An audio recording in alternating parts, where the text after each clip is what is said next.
వర్ధిల్లాలి. నడ్డా గారి నాయకత్వం వర్ధిల్లాలి. దీన్ దయాళ్ ఉపాధ్యాయ గారి నాయకత్వం వర్ధిల్లాలి. అందరికీ నమస్కారం. ఈరోజు ఎంతో శుభదినము.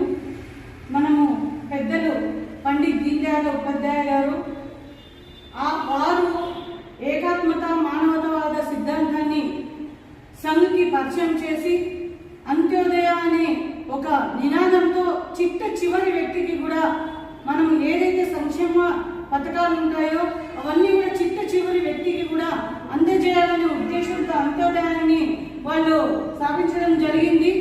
ఆ దిశగానే భారతీయ జనతా పార్టీ ఈరోజు పనిచేస్తూ ఉంది.